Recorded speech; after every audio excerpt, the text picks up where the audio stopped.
Hey, welcome to Integrative Preparedness. I am Steve Smith, and welcome to all the new subscribers, both here and over on Patreon. As I've said the last few, I welcome you to probably the smartest bunch of YouTube commenters in YouTube land. And so if you're here with us now, I welcome you and hope that you get something out of what I have to say and enjoy it. And more than that, make sure that you read the comments because we have some smart people down there and you can learn a lot from them and then also contribute. All I ask is that you be nice. No links in the comments on YouTube. You can link if you're a member over at Patreon, and I encourage it, and we get some great links over there. Speaking of which, I want to thank, before we get to our subject here tonight, I want to thank one of our commenters over there, Ben Eli. I think that's how you pronounce it. I've only seen it spelled. Sent me this book. And if you're over on Patreon, you read a lot of Ben's comments, smart guy. And he sent me this book, 3 Years with Quantrill. For those of you who know about Quantrill's Raiders, guerrilla fighter, very active here in Bleeding, Kansas, along all the skirmishes and guerrilla warfare along the Kansas-Missouri line during that little dust-up back in the 1860s. I'm looking forward to Ben, thank you so much for that. I appreciate it. I can't wait to get into it. I know a little bit about Quantrill, as you probably suspected. Him and Bloody Bill Anderson and Jesse James, of course, came from right up here north of here in Kearney. They're fascinating stories. If you all aren't familiar with these people, or if you only know about them what you've read in your history books from school, they are great studies. There's a lot more to them than you probably realize, and there are a lot of lessons that we can get from them that we might be able to apply here, sadly, in our future. So, again, Ben, thank you so much. I can't wait to get at it. Okay. What I want to talk about tonight is a possible famine. I don't coming our way. Many of you are probably familiar with the Irish potato famine. But probably most people don't know, just like most of the other things we're taught in school, don't know the truth of the situation. I know a little bit about it because I've studied it. But the first branch of my family came to this country, came to this continent from England in the 1640s. The second bunch came over from England and Switzerland in the 1740s. And the last big bunch came from Ireland in the 1840s. I guess we have something about the 40s, I don't know. But they came over as a result of the potato famine. Now, the truth behind that famine, to give you an idea, Ireland, and I won't spend much time, maybe 30 to 60 seconds on this to give you an understanding. Ireland had been occupied by the English for hundreds of years. They were treated essentially as animals, as slaves. Everything was made illegal for them except to starve and die for the most part. They worked the land, and the crops, they weren't allowed to own land, their own land. And I'll talk someday maybe about the statutes of Kilkenny that explains a lot of that. Excuse me. But what they did, they grew the food and harvested the food, and the food went to the wealthy landowners who were English. And a lot of that food was sent back to England or sold on the market in Europe to make money for the landowners. Okay. They realized, they got the feeling anyway, that the Irish, the indigenous Irish, were eating too much of the food and it was cutting into their profits. So they imported from North America the potato.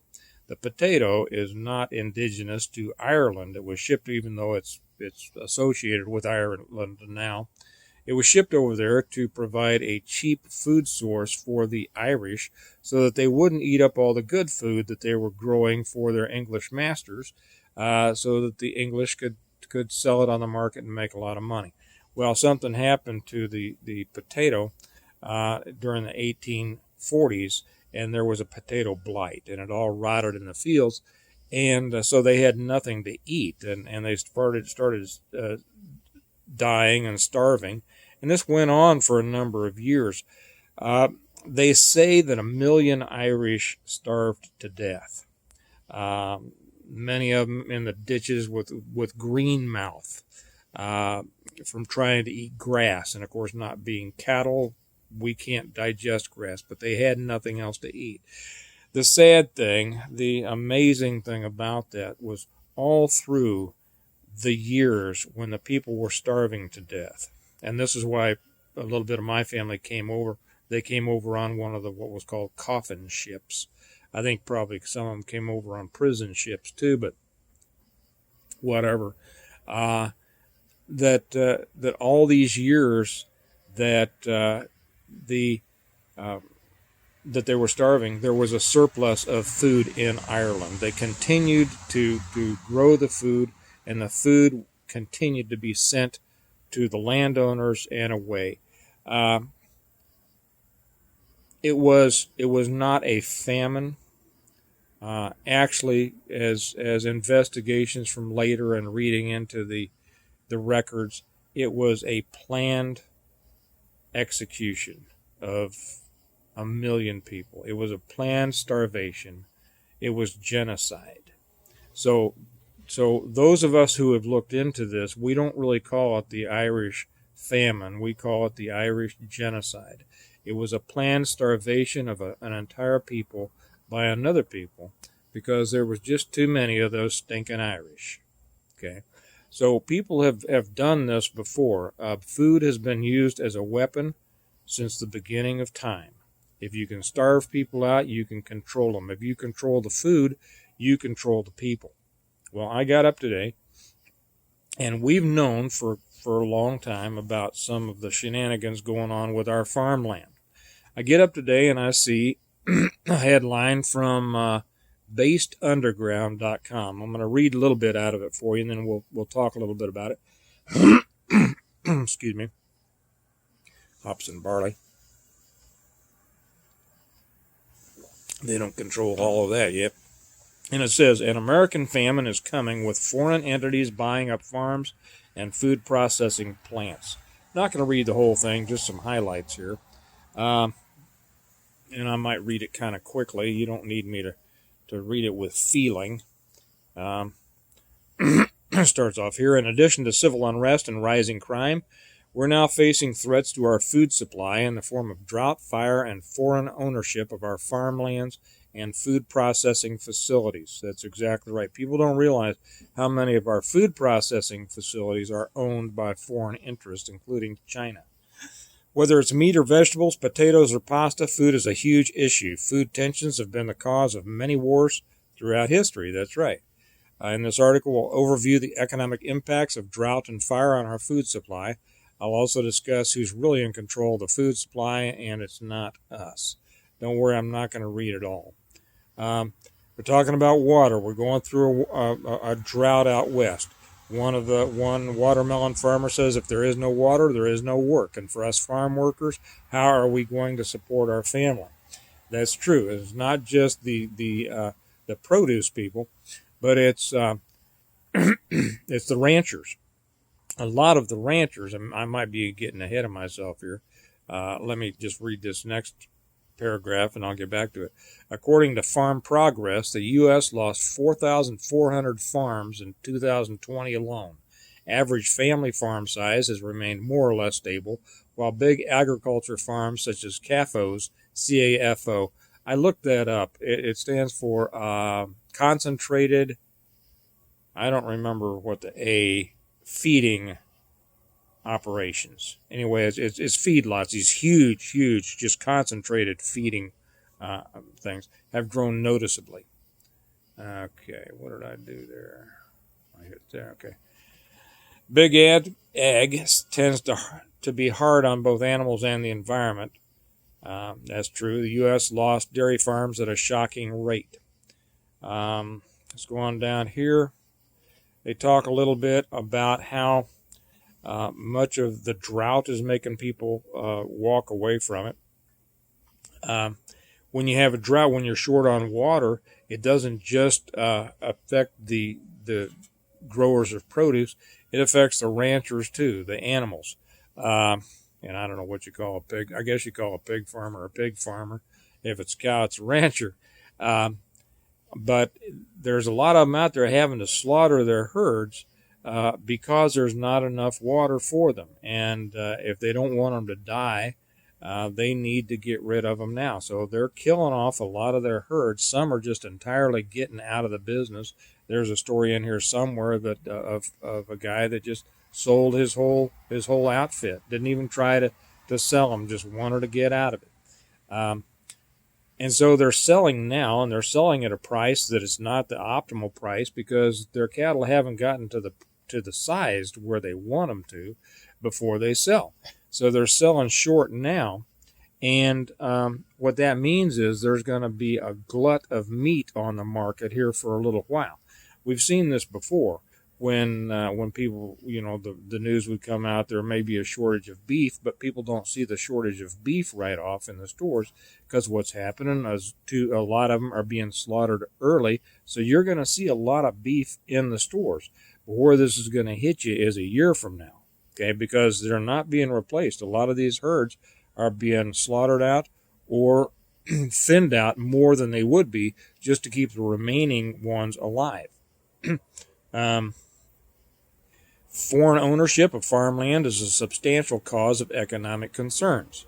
Another issue relates to foreign ownership. Several of our largest food processing plants, such as Smithfield and JBS, are Chinese owned. This 2019 article, courtesy of NPR, gives some good statistics on just how much of our farmland is in foreign hands. It says here in 2013, a Chinese firm purchased Smithfield Foods, and as part of that 2013 sale, a Chinese company now owns 146,000 acres of prime U.S. farmland. Nationwide, the numbers hint at growing global interest in U.S. farmland as an investment opportunity. By the end of 2019, foreign entities held an interest in nearly 35 million acres of U.S. agricultural land, representing 2.7% of all privately held farmland, according to the USDA. That's about a 60% increase from 2009. Let me go on here. Foreign entities are not the only ones buying up U.S. farmland. Non-farmer domestic entrepreneurs and investors also want a piece of the agricultural pie, which will also drive up the cost of agricultural production. Institutional investors, pension funds, university endowments, private foundations, and other organizations that manage huge pools of capital are increasingly incorporating farmland into their investment portfolio. Then they talk about wildfires, of course, and things like that. Let's see if there's anything else here of... and they wrap this up, I think, with thoughts that we all think about. It says, it might be a wise idea for each of us to do what we can to secure our food supply. That's right. By becoming a nation of self-reliant producers, isn't that what we always talk about, as we once were, we might create a brighter future for ourselves and our children. Becoming a producer is easier than you might think. You don't have to suddenly grow all your own vegetables and raise meat chickens on the patio of your townhouse to do it. However, growing some of your own food and learning to build a better pantry are a good start. That's exactly right. The article wasn't really a prepper article, but that's how it came out, and they are exactly right. When you add to these things, that's all I'll read from that. When you add to these things information that we've known for a long time about who's buying up so much of the farmland in our country. I don't know, how much does Bill Gates, I read somewhere, if he's not the biggest, he's one of the biggest owners of farmland or food production potential land in the United States. You have to wonder why that is. If people want to control the food, that's only because they want to control the people. Now you can say, well, but They're going to grow it for profit. Well, yeah. And if you're the only one, if you've got a lock on it, you're going to control the people. The danger here, I think, is greater than we had before really wrapped our minds around, or at least most people. Okay, and me included. You know, this was not a scenario that I had given a lot of thought to. I know some have, and will give those people credit. Uh, but everything that's coming down the pike right now, all of these things together, and we know what they are. I mean, we could list, uh, you know, 50 different things that are coming together that seem to be coming together all at this one time, all at this one point. It's almost too much to deal with, to keep track of. And when you start to think about the disruptions in the supply chain, the the trade imbalance between China and us, the food production, the cyber attacks that we had on food production facilities. Um, I could go on with that. I'm trying to think of some, and there's so many coming at me. I can't pick one out of the crowd, but you know them as well as I do. Um, Things are getting serious fast in the food situation, just like they are here. You know, people will talk about the potential for inflation. Yes, I do believe inflation is coming, but I think that it's only a precursor for deflation when there's a shortage.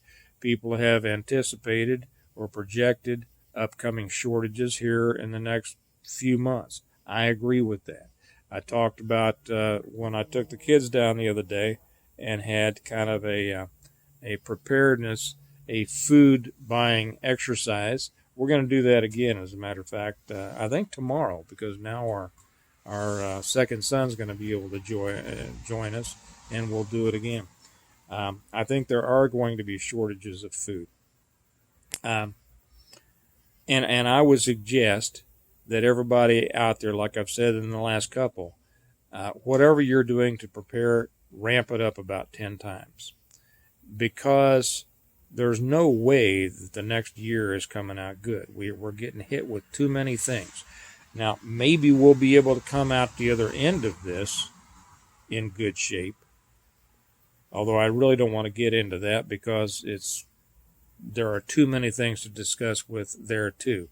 We're getting into real estate and the stock market and things like that. What I want to stay on here is food. There is a potential for food shortages. Simply put, you need to stock up. Uh, you know, think about now, just like the article said, and even though we talk about this, most people don't really get themselves involved to the extent that they should. And that is start growing. If you don't grow a garden, think about it. Consider it seriously. Grow a garden. It's not too late to put in a fall garden. Okay? Just Google it. Find out what you can put in. Find out what zone you're in. And find out what you can grow. You'll be planting it here in the next month or so. And get started. If you get started small, that's all right. Because gardening is a steep learning curve. If you're just doing a few things, you're learning how to do it. If you don't need it next year, if you don't need to produce all of your own food next year, and you probably won't, but I mean, we're talking all of your own food. Most people don't. Even large gardeners don't produce all of their food. But if you don't need to, and hopefully you won't, you're going to be learning how to do it. You know, if you grow 5 tomato plants, you've only grown 5 tomato plants, but you've learned how to grow 500 tomato plants. Does that make sense? Okay. So develop your skills along those lines. Not only is it, a skill that you need to have, and it should be more than just want to have. It's a skill you need to have. It's a great pastime. It gets you involved. It gets you intimately involved with the food that you eat, and the food's a lot better for you. You know, if you haven't gardened, if you haven't eaten much food out of a garden, you can't believe the difference in a taste in a tomato that you've grown and the sun ripened out there in your own garden, and the taste of one that you get from the supermarket, which is really no taste at all. You know, if you eat the potatoes from the supermarket, you don't know what a potato tastes like until you've eaten one that you've grown in your backyard. Same with peppers and squash and cucumbers and zucchini and strawberries and peaches and everything. It's an entirely different experience. So I do want to encourage you all to get involved in that. Sorry, my eye is itching. Guess I don't need these here. But back to the important thing. I think that there is a definite possibility, maybe approaching a probability, that we're going to run into food shortages. Now, you might be able to get, something out there, but it's probably not going to be the things that you prefer. So that's why I say get out there and stock the things that you like. But beyond that, there's just too much of this going on, these buying up of all the farmland in our country by interests that don't have our interests, in mind. And that points in the direction of a possible control on food to control us. And we know now how they're trying to control us, don't they? Don't we? Food has been used as a weapon before. It'll be used as a weapon again.